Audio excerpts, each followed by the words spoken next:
ऐसे आप लोग, मैं आशा करता हूं कि आप लोग अच्छे होंगे। और आज हम लोग प्रश्नावली 1.1 के प्रश्न संख्या 4 को सॉल्व करेंगे। अगर आपको ये वीडियो अच्छा लगे तो एक लाइक कर दीजिएगा और चैनल पर नए हैं तो चैनल को सब्सक्राइब करके बेल आइकन को प्रेस कर लीजिएगा, जिससे हर आने वाली वीडियो का नोटिफिकेशन आपको समय समय पर मिलती रहेगी। तो आइए वीडियो शुरू करते हैं। प्रश्न संख्या 4 है, यूक्लिड विभाजन प्रमेय का प्रयोग करके दर्शाइए कि किसी धनात्मक पूर्णांक का वर्ग किसी पूर्णांक m के लिए 3m या 3m + 1 के रूप का होता है। यहाँ हमें संकेत दिया गया है कि यह मान लीजिए x कोई धनात्मक पूर्णांक है, तब यह 3q + 1 या 3q + 2 के रूप में लिखा जा सकता है। इनमें से प्रत्येक का वर्ग कीजिए और दर्शाइए कि इन वर्गों को 3m + 1 के रूप में लिखा जा सकता है।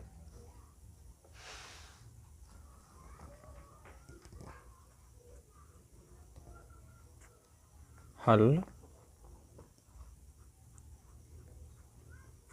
माना कि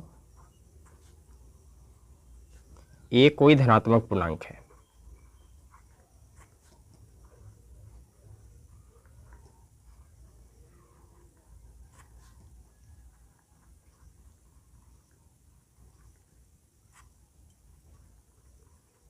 अब यहां समझिए, मान लीजिए कि कोई संख्या a है और इस संख्या में हम भाग दे रहे हैं 3 से, ठीक है। तो भागफल मान लीजिए कि q आया और शेषफल को मान लीजिए कि r आया। तो ये जो शेषफल है वह इस 3 से क्या होगा, छोटा ही होगा। जैसे कि मान लीजिए कि r का कोई संभावित मान हो सकता है 0, 1, 2, ठीक है। 3 नहीं हो सकता, क्योंकि अगर 3 होगा तो हम फिर लगा सकते हैं इसमें भाग, ठीक है।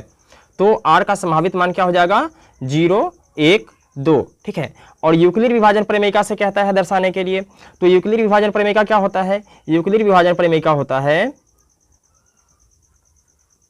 भाज्य बराबर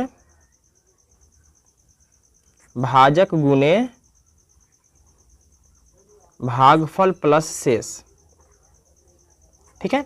यूक्लिड विभाजन प्रमेय का यही कहता है, ठीक है। तो यहाँ ये देखिए, ये क्या है, ये भाजक है, क्या है, भाजक है। ये है भाज्य, ये है भागफल, ठीक है। और ये है शेषफल, ठीक है। तो अब हमें लिखना है, इसलिए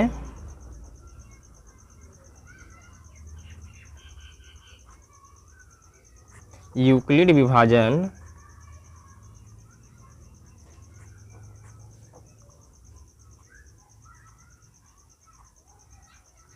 प्रमेयिका से, ठीक है। देखिए a बराबर 3q + r।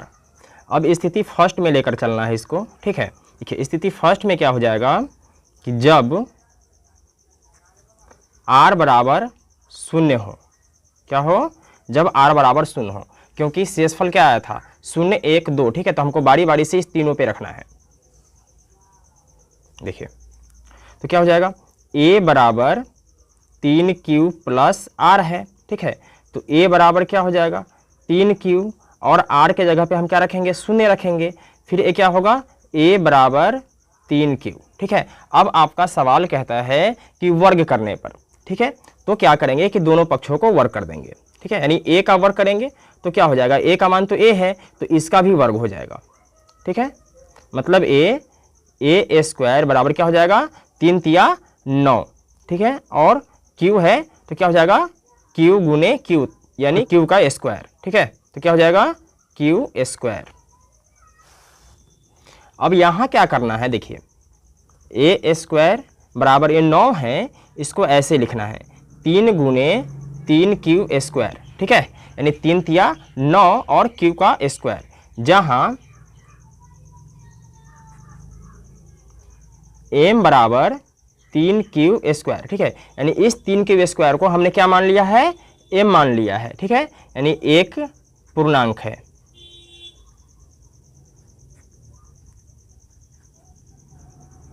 तो क्या हो जाएगा, 3, और इसके जगह पे क्या रखना है, m रखना है। ये हो गया 3m, ठीक है। अब हमें स्थिति सेकेंड में चलना है, लिखना है जब r बराबर 1 हो तो क्या होगा, a बराबर क्या हो जाएगा 3q प्लस r है, तो a बराबर क्या होगा 3q प्लस 1।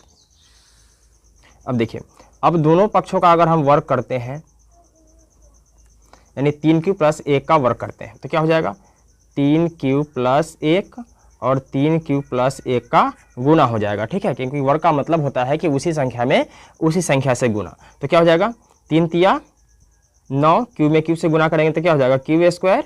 ठीक है, और 3q एकम 3q, फिर 3q एकम 3q और 1 एकम 1। ठीक है, ये हो जाएगा 9q square plus 3 3 6q plus 1, यानी a स्क्वायर बराबर क्या हो रहा है 9q square plus 6q plus 1। ठीक है, अब यहाँ हम क्या करेंगे कि 3 कॉमन ले लेंगे। ठीक है, देखिए तो इसमें क्या बच रहा है 3 तिया 9q स्क्वायर। ठीक है, और 3 दूना 6q और 1 को बाहर कर लेंगे। अब यहाँ इसको क्या करेंगे m मान लेंगे, लिखेंगे जहाँ m बराबर 3q स्क्वायर प्लस 2q। ठीक है, एक पूर्णांक है,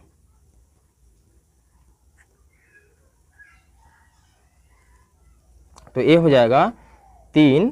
ठीक है, इसके जगह पे क्या लिखेंगे m लिखेंगे प्लस 1। अब हम लोग तीसरे स्टेप में बढ़ेंगे। जब r बराबर 2 हो तो क्या हो जाएगा a बराबर 3q प्लस r, तो a बराबर 3q, r के जगह पे क्या लिखेंगे 2। फिर दोनों पक्षों का वर्क करेंगे, तो 3q प्लस 2 में 3q प्लस 2 से गुना करेंगे। ठीक है, क्या हो जाएगा 3 तिया 9q स्क्वायर। ठीक है, 3q दूना 6q, ये हो जाएगा 3q दूना 6 और q 2 दूना 4।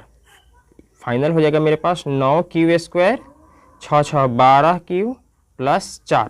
ठीक है, यानी a स्क्वायर बराबर क्या आया 9q square plus 6 6 12q plus 4। ठीक है, अब यहाँ क्या करना है कि 3 कॉमन ले लेना है। ठीक है, a स्क्वायर बराबर 3 कॉमन लेते हैं तो क्या बचता है 3 तिया 9q स्क्वायर। ठीक है, 3 चौके 12q, 3 एकम 3 और 1 इसमें जोड़ देंगे तो क्या हो जाएगा 4 हो जाएगा। ठीक है, अब देखिए, अब यहाँ इस सब को m मान लेंगे, लिखेंगे जहाँ m बराबर 3q square plus 4q plus 1। ठीक है, अब इसके जगह पर m को रखेंगे, यानी 3 इसके जगह पे m को रखेंगे और प्लस क्या है 1। अतः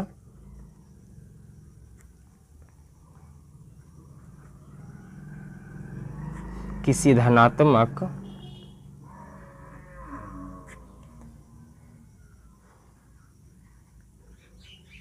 पूर्णांक का वर्ग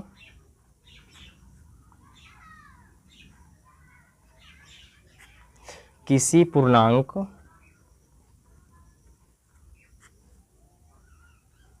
m के लिए 3m 3m प्लस 1 के रूप का होता है।